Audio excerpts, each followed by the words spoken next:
Hey guys, what is going on? We are going to kick off our AFC East previews on this fantastic hump day.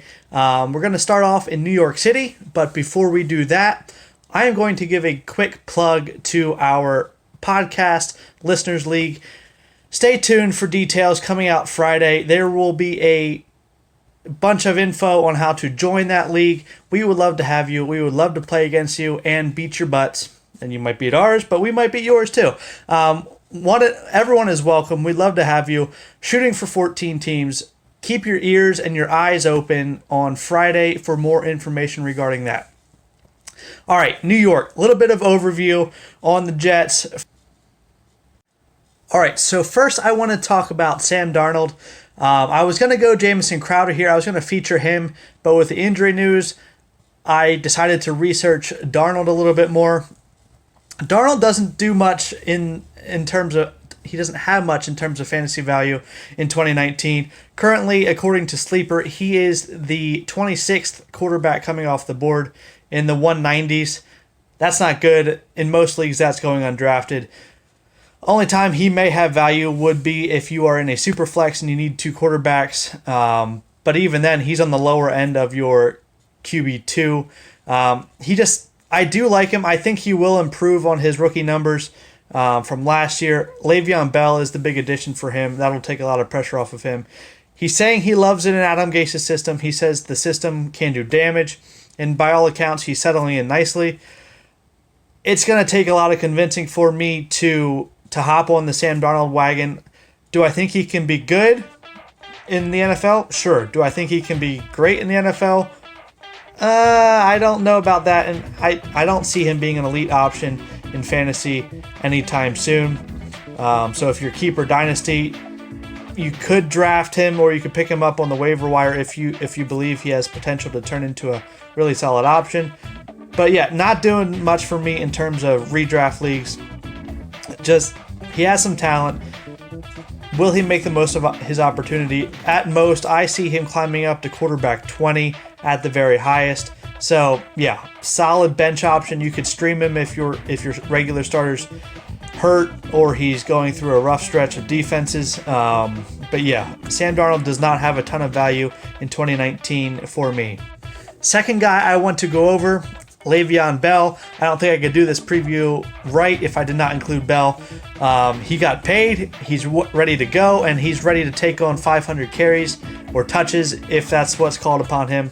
I don't think it's going to get that high. There's only a couple years where running backs ever gone over 500. But yeah, realistically, I think he could hover around that 350 to 400 touches. Should be the workhorse. He is the focal point of Adam Gase's offense. He'll be used, and he will be used heavily in 2019. Right now, he is the 7th player coming off the board in sleeper leagues. That's the info I go off of. I love Sleeper. Quick plug for them. If you're not doing Sleeper, you are doing it wrong. But anyway, back to football.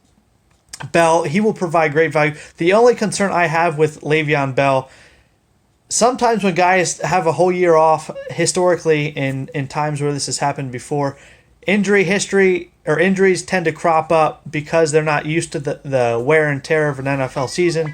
Their bodies have sort of recovered from it and aren't used to it. So that does scare me a little bit. But if he can get through that first part of the year healthy, I think he can really have a fantastic year. The one thing I am a little worried about Bell, and this is why he would not be a top tier running back for me right away, the Jets' offensive line is garbage, and it'll be interesting to see how he runs behind that offensive line.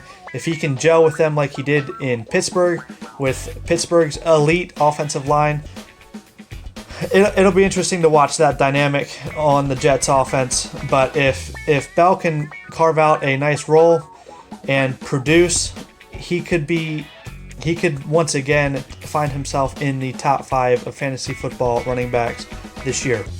Last guy I want to feature is one Robbie Anderson, the 6'3", big-bodied target out of Temple. Last year he had a solid year, 50 catches, 600 yards, right around there. Averaged 15 yards a catch, which is it's a solid number for a bigger guy. He can be a deep threat. He does stretch the field a little bit vertically. But yeah, second year with Sam Darnold, while I don't like Sam Darnold all that much, I think the added chemistry from year 1 to year 2 between Anderson and Darnold will increase. I think their productivity will increase. And the defenses will be focused on stopping Le'Veon Bell, which should open up some room for the Jets receivers to operate. Yeah, I really like Anderson. Right now he's going in the 70s, early 70s, so that would be mid to late 5th round.